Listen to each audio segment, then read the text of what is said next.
Volontariato da quanto? Dal 94, quando mi sono iscritta, grazie a una cugina che faceva teatro con me e che era biologa all'epoca al reparto trasfusionale dell'ospedale di Belluno,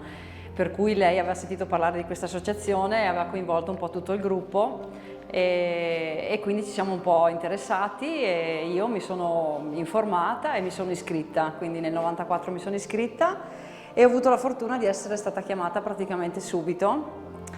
quasi subito, e poi mi hanno fatto, sì, dopo essermi iscritta, tutti gli esami di rito, la seconda tipizzazione, le culture miste, eccetera, perché ero risultata potenziale donatrice di un paziente, non sapevo assolutamente niente di questo paziente ed eravamo rimasti in tre possibili potenziali donatori per una serie di motivi legati all'età, al fatto che non avevo avuto gravidanze, quindi una serie di cose mediche, diciamo, fisiologiche. Alla fine sono risultata la più compatibile di tutti e quindi mi hanno chiamato a Verona per fare tutti gli esami, tutto il check-up di rito, diciamo, per vedere che fossi in stato di buona salute. Superato questo step, è stata fissata la data dell'espianto, che è stata il 2 febbraio del 1996. Mi commuovo perché sono passati tanti anni e questo paziente era affetto da leucemia mieloide cronica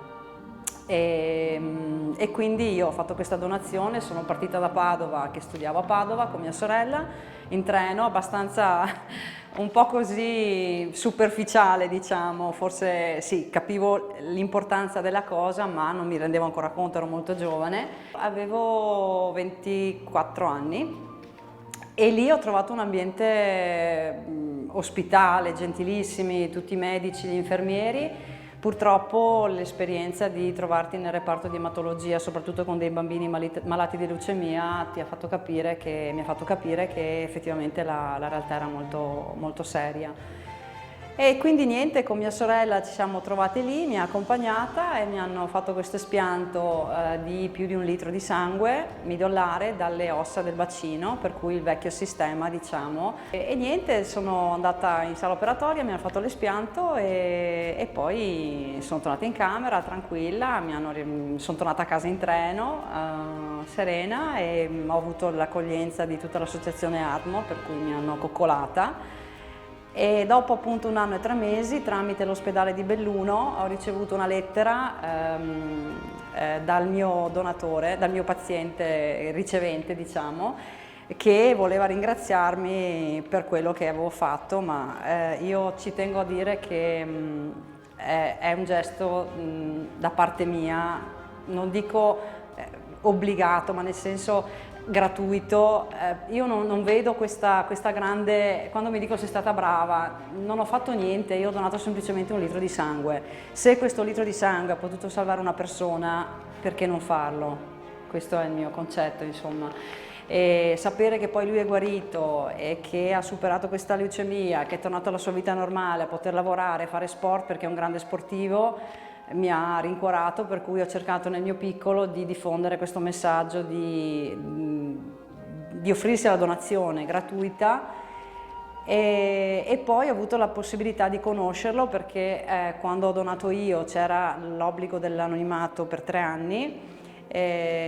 Lui ha voluto conoscermi, io ho accettato e nel 99 ci siamo incontrati a Santa Giustina, che era il mio comune di residenza, ed è stata una cosa emozionante, per cui io ho 3 fratelli biologici, ma un 4º fratello genetico che ha il mio stesso sangue.